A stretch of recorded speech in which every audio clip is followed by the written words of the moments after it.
إن الحمد لله نحمده ونستعينه ونستغفره ونعوذ بالله من شرور أنفسنا ومن سيئات أعمالنا من يهده الله فلا مضل له ومن يضلل فلا هادي له أشهد أن لا إله إلا الله وحده لا شريك له وأشهد أن عبده ورسوله لا نبي بعده اللهم صل على محمد وعلى آله وأصحابه ومن تبعهم بإحسان إلى يوم الدين.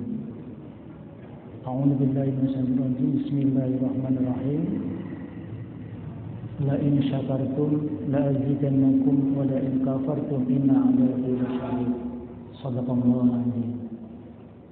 Bapak, Ibu jamaah sholat maghrib Masjid Sabilillah yang senantiasa dirahmati Allah Subhanahu wa taala.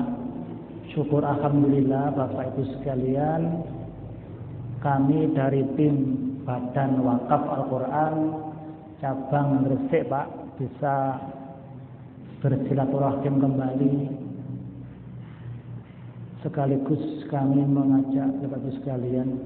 Yang pertama Bapak Ibu sekalian, monggo kita sareng-sareng senantiasa mensyukur nikmat Allah Pak, bahwa saat ini kita semua masih diberi Allah suatu nikmat, yaitu nikmat kesehatan dan kesempatan Pak.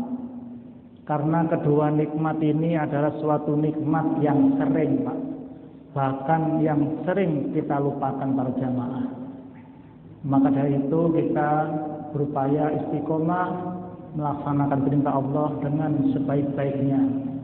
Karena dua nikmat kesempatan dan kesehatan ini adalah sesuatu yang sangat berharga di dalam kehidupan kita umat manusia. Kita bisa merasakan indahnya kehidupan bila kita dalam keadaan sehat walafiat. Apapun yang kita nikmati, apapun yang kita rasakan, yang kita dahar, itu menjadi nikmat walaupun hanya makanan yang sederhana. Yang kedua Pak, itu adalah kesempatan Pak. Nikmat kesempatan ini bisa umur Pak, bahwa sesuatu kehidupan ini adalah batas umur, adalah kematian. Tatkala Allah sudah memanggil kita, kita tidak bisa apapun, tidak bisa beralasan apapun, pasti kita akan diambil oleh Allah, yaitu dengan kematian kita menghadap Allah SWT. Mungkin jamaah sekalian masih ingat barangkali tatkala kita dulu kakek, simbah, saudara kita ikut jamaah, saat ini sudah tiada. Ini membuktikan bahwa kesempatan sudah diputus oleh Allah SWT. Maka dari itu kita mumpung Pak, mumpung masih diberi Allah kesehatan dan kesempatan ini, benar-benar kita manfaatkan dengan sebaik-baiknya Pak. Bapak Ibu jamaah sekalian, yang perlu kami sampaikan Pak di sini, bahwa kalau saya melihat tadi Pak datang melihat papan kajian itu sangat luar biasa. Hampir tiap subuh ada pengajian Pak. Perlu kami sampaikan Pak, di sini kita sebagai orang iman, orang Islam, yang pertama kali Pak, yang pertama kali kewajiban kita sebagai seorang mukhalaf. Orang mukhalaf itu adalah orang yang sudah Pak, sudah dibebani oleh Allah SWT hukum-hukum Allah. Termasuk Imam Syafi'i juga mengatakan kewajiban pertama adalah mencari tahu Pak. Mencari tahu Pak, jadi kita umat Islam, orang-orang beriman tidak berdalam beribadah tidak hanya sekedar mengikuti Pak, taklid tidak. Kita berupaya Pak memastikan setiap amal perbuatan kita, setiap ibadah kita yang kita kerjakan setiap hari, setiap saat, ini punya dasaran dalil atau hadis minimal seperti ini Pak. Yang kedua Pak, ilmu dalam Islam. Pentingnya ilmu di dalam Islam itu tidak hanya diketahui Pak, tidak hanya dikaji tiap hari dibaca, tidak. Itu walaupun itu sarannya pertama itu, tapi yang terpenting di dalam Islam itu adalah menjadikan ilmu ini menjadikan karakter bahasa kita, Pak. Benar-benar menjadikan ilmu ini akan membentuk, menjadikan syakofah, melekat dalam kehidupan sehari-hari kita. Tatkala kita melaksanakan sholat misalnya, bahwa sholat maghrib ini adalah kewajiban, maka dengan aktivitas kita yang kerjakan setiap saat, dari berangkat kita sudah niat beriltizam, masuk ke masjid ini sudah mencari ilmu, bahwa kita benar-benar sudah tahu, Pak. Jadi setiap langkah itu akan menambah pahala, dan setiap langkah kaki akan menggugurkan dosa. Ini benar-benar diniati dari rumah. Bahkan kalau lebih bagusnya wudhunya pun dari luar, dari rumah, Pak. Itu lebih afdolnya begitu. Yang kedua, ilmu ini adalah kedua yang sangat terpenting, yang sangat mendasar adalah menjadikan kepribadian, Pak. Bahasanya saksiyah. Jadi setiap pemahaman yang kita baca, yang kita pelajari dari hadis, dari tafsir, dari sumber apapun, itu menjadikan saksiyah, Pak. Kepribadian. Bagaimana karakter seorang beriman, karakter seorang yang beriman, itu bagaimana? Itu semua harus kita pahami, Pak. Karakter ini bermacam-macam, Pak, atau saksiyah ini adalah kepribadian. Mungkin kita saat ini yang lebih sering, Pak, itu adalah karakter-karakter kepribadian yang berkaitan dengan keseharian kita. Itu mungkin temperamen, gampang marah, emosi, ini termasuk karakter. Jadi Rasulullah SAW itu bisa, Pak. Dalam sejarah Rasulullah itu tidak ada namanya madrasah. Rasulullah tidak sholat, Rasulullah tidak bersekolah dalam arti, tapi ini wahyu, Pak. Sehingga Rasulullah di dalam kehidupan sehari-hari, dalam bermuamalah dan sebagainya, itu sampai orang Arab mengeluti al-amin, percaya. Karena umat Islam waktu itu tahu bagaimana sikap, bagaimana karakter, bagaimana perbuatan Rasulullah, diketahui, Pak. Disebut dengan al-amin, dipercaya. Maka dari itu termasuk karakter saksiyah ini yang harus kita jiwai, bahwa kita membaca Allah menurunkan Al-Quran lewat Rasulullah, dan Rasulullah memberikan kepada kita itu sama Al-Quran yang dibaca, yaitu 30 juz, 114 ayat surat, dan 6.606 itu adalah sama satu paket Al-Quran, mushaf Al-Quran. Ini harus menjadikan dasar kita. Ini harus juga. Yang kedua, Bapak Ibu sekalian, setelah kita belajar Al-Quran, memahami Al-Quran, memahami hadis, kita kajian setiap hari, jangan bahasa kita, wis kajian sudah selesai, ya sudah, tidak. Sesuatu nilai amal kehidupan kita itu didasari dengan ilmu. Tidak ilmu dipahami, tapi benar diterapkan, Pak. Diamalkan. Jadi ini nanti nilai-nilai ilmu yang bermanfaat juga harus diaplikasikan dalam kehidupan sehari-hari. Harus. Yang inilah nanti menjadi nilai-nilai amal yang mungkin bisa diterima oleh Allah SWT. Yang kedua adalah tatkala kewajiban kita mendasar adalah itu berjuang di jalan Allah, berdakwah, Pak. Setelah kita belajar Al-Quran, mencari ilmu, mengamalkan, dan kita harus berusaha mendakwahkan. Tatkala Allah mengatakan kuntum khairal ummah ukhrijat lin-nasi ta'muruna bil ma'ruf. Ini adalah julukan, Pak. Sebutan orang-orang yang beramar ma'ruf adalah akan diberi Allah gelar sebagai umat yang terbaik. Tatkala mau amar ma'ruf nahi munkar, Pak. Jadi setiap insan individu muslim, orang Islam, orang beriman itu berkewajiban, Pak. Mempunyai kewajiban tanggung jawab kepada Islam, kepada agama kita, yaitu berdakwah. Jadi kalau kita mungkin kita punya ilmu, itu adalah kewajiban kita menyampaikan dengan pakai ilmu. Kalau yang tidak punya, mungkin ilmunya terbatas dan sebagainya, bisa pakai tenaga, mencurahkan tenaganya, mentasarufkan tenaganya, itu adalah salah satu cara. Yang ketiga adalah dengan hartanya, Pak. Harta nanti ini akan yang Bapak punya, cepat atau lambat, Pak. Semua ini adalah milik Allah, Pak, pada dasarnya.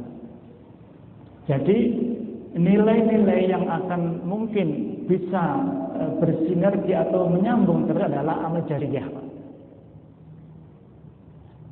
Perjuangan itu adalah membutuhkan pengorbanan harta, itu juga dipakai. Kalau ini, Pak, kami ceritakan, Pak, ya, ini terkait dengan perjuangan Badan Wakaf Al-Quran, Pak. Ini, Pak, dulu pada tahun 2005, Pak. Ini terinspirasi dari perjuangan dakwah saudara kita, para dai ulama, Pak, yang dikirim membantu Ustadz Fadlan dalam mata di Papua, Pak. Di Sorong, Pak, waktu itu.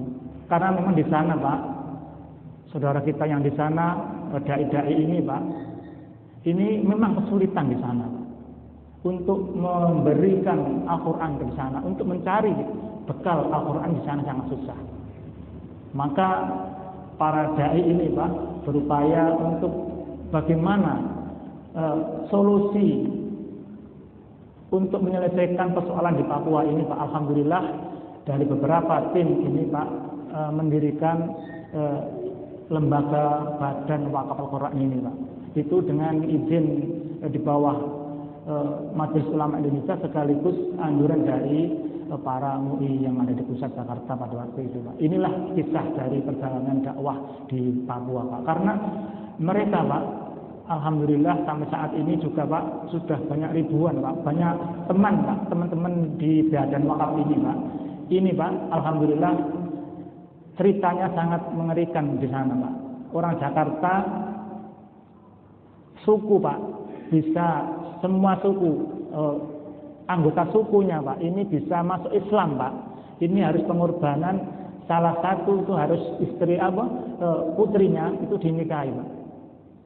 Dinikahi dari si para dai ini, Pak. Alhamdulillah dengan tawaran itu, Pak, ini bisa. Ternyata dia itu mau, Pak. Si dai yang kita di sana. Jadi hampir satu suku ini masuk Islam, Pak. Ini kejadian yang sangat luar biasa. Inilah bentuk-bentuk perjuangan, Pak. Maka dari itu, Bapak-Ibu sekalian, kita harus, Pak, kesempatan waktu rezeki kita ini benar-benar, Pak. Karena Allah mengatakan, la in syakartum la azidannakum wa la in kafartum inna adzabi lasyadid. Bahwa apa yang ada di dalam diri kita, jiwa kita, harta kita, semua itu adalah nikmat Allah. Nikmat ini, Pak, tidak gratis, Pak, bahasanya begitu. La in syakartum la azidannakum. Jika tidak disyukuri, Pak, maka di belakangnya adalah ada azab. Maka dari itulah kami mengajak Bapak sekalian, kita bersama-sama, Pak. Bapak Ibu sekalian, kalau lihat di Gresik, di dekat-dekat kita mungkin masih biasa, Pak. Masih Islam itu masih biasa. Al-Qur'annya bertumpuk-tumpuk, Pak. Banyak sekali mungkin. Bahkan tidak pernah dibaca, Pak. Karena banyaknya Al-Qur'an, Pak. Ini, Pak, Bapak Ibu sekalian, kalau mungkin ke Malang, Pak. Ke Malang Selatan, Pak. Ini terdekat dengan kita. Ini program kami yang ada di Malang, Pak. Itu saat ini, Pak, di Selat Malaka ini Malang Selatan, Pak. Ini di daerah Kertoyudo, Pak, tepatnya. Ini kampungnya dulu itu Islam semua, Pak. Dari suku Madura kebanyakan, Pak. Tinggal di daerah pegunungan, di daerah ini, Pak. Saat ini hampir, Pak, 75% itu sudah sekarang masuk Kristen, Pak. Begitu masifnya, Pak, serangan misionaris itu di sana. Karena suku mbahnya dari suku Madura, Pak. Karena faktor ekonomi, Pak. Mereka kebanyakan petani kopi, Pak. Jadi kadang-kadang 1 tahun, 2 tahun, 1 tahun itu 2 kali panen, Pak. Ini kejadian di sana, Pak. Mungkin bisa dicek langsung bagaimana di sana mushola tidak ada, kecil-kecil, Pak. Alhamdulillah dengan perjalanan dakwah kami semakin jauh ke pinggiran pelosok, semakin kita menemukan hal-hal yang mungkin di luar ini sangat memprihatinkan sekali. Maka dari itu kami dari Badan Wakaf Quran, Pak, untuk menghimbau Bapak Ibu sekalian untuk sedikit Pak menjadikan rezeki kita tasarufkan kepada yang memang membutuhkan untuk perjuangan di jalan Allah Subhanahu wa taala. Kalau Bapak Ibu sekalian mungkin di daerah ke selatan Lamongan Pak, ini termasuk program yang insya Allah akan dikerjakan di Gresik Pak. Ini di daerah Nimbang Pak, Ploso, Nimbang, dan ini pinggiran Pak. Ini alhamdulillah di sana Pak diketemukan Pak masih banyak aliran Pak, ternyata aliran Tato Dharma Pak. Kenal nggak Pak? Nah, ini Pak, ini di sana semakin masif Pak. Juga ada misionaris, juga ini yang kita temukan di sana Pak. Maka kami dari tim Badan Wakaf Al-Quran ini berupaya Pak menjadikan di daerah kita, sekitar kita ini benar-benar terbebas dari itu. Ini adalah lahan-lahan dakwah kita semua Pak. Yang perlu diketahui Bapak Ibu sekalian, nanti bisa mungkin kalau saya mungkin dianggap Bapak Ibu sekalian cerita mungkin Pak ya, bisa dicek Pak di daerah Lumajang sekitarnya, di lereng-lereng Bukit Bromo Pak. Ini masih membutuhkan benar-benar penanganan yang sangat serius Pak. Sangat serius dalam pembinaan akidahnya. Mereka masih banyak bercampur aliran-aliran yang mungkin dikategorikan Hindu Pak. Ini masih melekat di dalam kehidupan umat Islam di sana Bapak Ibu sekalian. Maka dari itu kami Bapak Ibu sekalian, kami mengajak Bapak Ibu sekalian jamaah Sabilillah masjid ini mudah-mudahan kita bersama-sama bergerak. Kalau saat ini Bapak Ibu sekalian mungkin belum punya waktu untuk berterjun langsung, maka kami dalam kesempatan ini bersilaturahim ini mengajak Bapak Ibu sekalian bersama-sama menyelesaikan persoalan-persoalan umat ini bersama-sama. Ini adalah tanggung jawab kita semua Pak. Jadi sedikit kami Pak ajak berwakaf Al-Quran Pak. Insya Allah Pak, kalau kita berwakaf Al-Quran, insya Allah setiap Al-Quran yang dibaca saudara kita semua Pak, insya Allah akan senantiasa mengalirkan jariah yang senantiasa mengalir setiap saat Pak. Ini yang terpenting, barangkali ini adalah salah satu mungkin sebagai ladang amal kita Pak. Insya Allah Al-Quran ini akan benar dibaca. Memang di sana itu benar membutuhkan Al-Quran yang memang kita harus segera tolong Pak. Karena Pak, menurut catatan Kemenak Pak, kebutuhan Al-Quran di seluruh Indonesia ini adalah hampir 5 juta sampai 6 juta Pak. Ini setiap tahun Pak. Namun kemampuan yang dicetak oleh Kemenak ini hanya tidak lebih dari 2 juta. Maka kekurangannya masih sangat banyak sekali Pak. Maka dari itu kami dari kesempatan ini Bapak Ibu sekalian untuk bersama-sama berdakwah jalan Allah dengan apapun yang kita punya, apapun yang kita miliki Pak. Insya Allah akan senantiasa sedikit banyak akan menyelesaikan persoalan kita semua Pak. Jadi kami Pak, alhamdulillah Badan Wakaf Quran yang Gresik ini Pak sudah menyelesaikan program-program di Gresik ini, terutama di daerah sekitar Gresik Pak. Ini alhamdulillah, mungkin Pak ini nanti di daerah Benjeng Pak. Yang dekat kami adalah daerah Benjeng, ini kawasan-kawasan yang mungkin di pinggir-pinggir ini juga membutuhkan penanganan yang sangat serius Bapak sekalian. Jadi insya Allah kita semua akan diberi Allah kelebihan rezeki Pak. Insya Allah kalau kita bersedekah tidak akan berkurang sama sekali rezeki Allah. Mungkin Bapak Ibu sekalian, apabila nanti Bapak Ibu sekalian bisa lebih jelas bagaimana program kegiatan kami Pak, ini bisa dilihat di YouTube, Instagram Pak. Karena kegiatan kami dari seluruh pelosok tanah air Pak, ini ada dalam bentuk video, lebih jelasnya ke video Bapak Ibu sekalian. Jadi gini Pak, insya Allah adakan kami ini Pak, mungkin waktu yang tidak banyak Pak ya.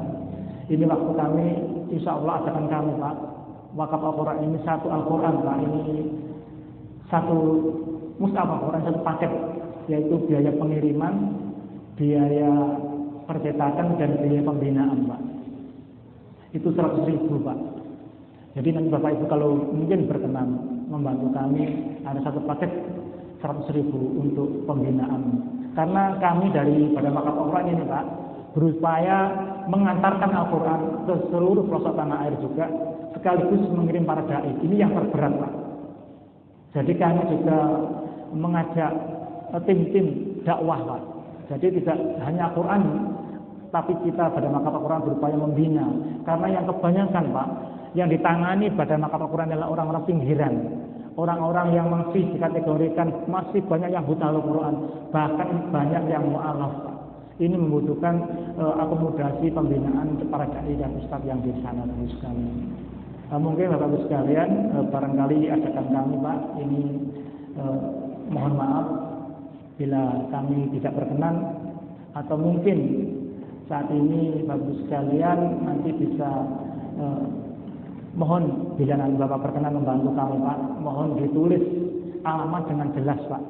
Karena Al-Quran yang kami cetak Pak, itu ada para barcode, para nama wajibnya. Barangkali begini Bapak Ibu sekalian, nanti bisa Bapak Ibu sekalian ini bisa menghadiahkan untuk orang tuanya Pak, yang sudah meninggal dunia, saudara kita. Jadi nanti Al-Quran ini bisa dipersembahkan oleh mbah kakeknya, bisa dinamakan atas nama mereka Pak. Ini sebagaimana hadis Rasulullah SAW yang dikisahkan oleh Sa'ad bin Ubadah Pak.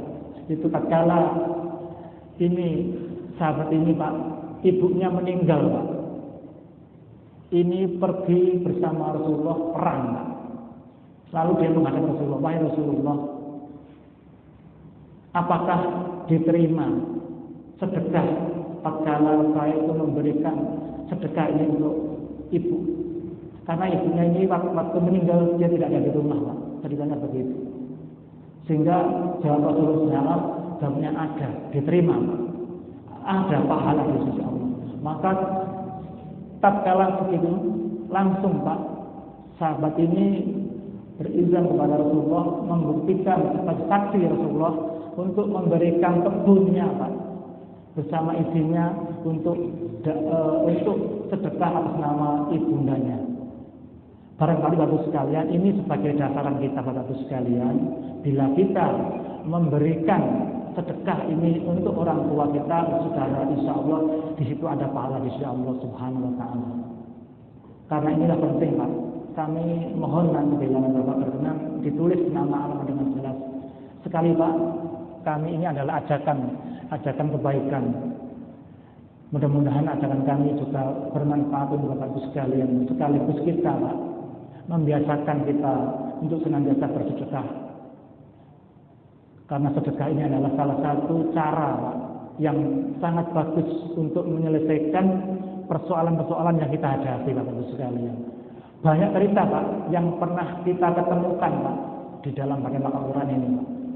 Tatkala ada Pak seseorang ini Pak bertahun-tahun sakit Pak, berobat kemana-mana tidak sembuh Pak. Maka dia didatangi dari tim ini, alhamdulillah Pak bersedekah, maka dia itu punya sakit sampai sekarang Pak itu sudah sembuh tanpa berobat Pak. Karena setiap yang uangnya Pak itu untuk beli obat untuk rumah sakit, maka diniatkan untuk bersedekah. Alhamdulillah Pak, ini cerita nyata insya Allah seperti ini Pak. Jadi mudah-mudahan sekarang inilah gambaran Pak, gambaran kita bersedekah insya Allah. Allah SWT akan menolong kita semua, akan menyelesaikan persoalan-persoalan yang kita hadapi. Mudah-mudahan Bapak sekalian, Bapak Takmir, Bapak Abdul Aziz yang Bapak Abdul Aziz ya, insya Allah yang kami hormati, mudah-mudahan atas waktu yang diberikan kepada kami, mudah-mudahan ini bisa membantu tim Badan Al-Quran untuk senantiasa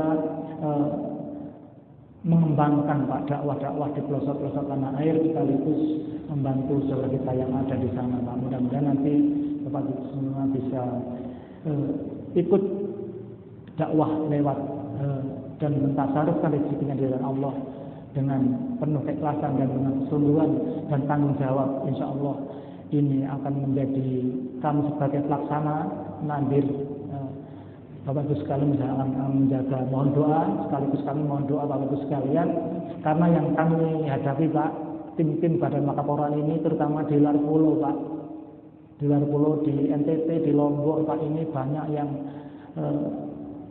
istilahnya berhadapan langsung dengan musuh nyata Pak. misionaris Pak di sana Pak. Jadi langsung kadang-kadang kita itu berhadapan dengan mereka karena di NTT ini Pak, ini di Adonara Pak. Ini kemarin itu musola juga dipersoalankan di sana Pak. Karena memang kebanyakan di NTT ini adalah Nasrani Pak, agama Kristen, Protestan banyak di sana. Jadi kedatangan Badan Pakapolora ini sangat menjadi bumerang bagi mereka Pak. Karena dakwah kami juga langsung berbenturan dengan orang-orang musyawarah di sana Bapak sekalian. Sekaligus kami mohon dukungan, sekaligus doa Bapak sekalian, mudah-mudahan kami semua dari tim Badan Wakaf Quran cabang Gresik bisa terus berjuang di jalan Allah lewat lembaga Badan Wakaf Quran. Terima kasih Bapak sekalian, mohon maaf dengan iringan doa. Ihdinas siratal mustaqim. Assalamualaikum warahmatullahi wabarakatuh.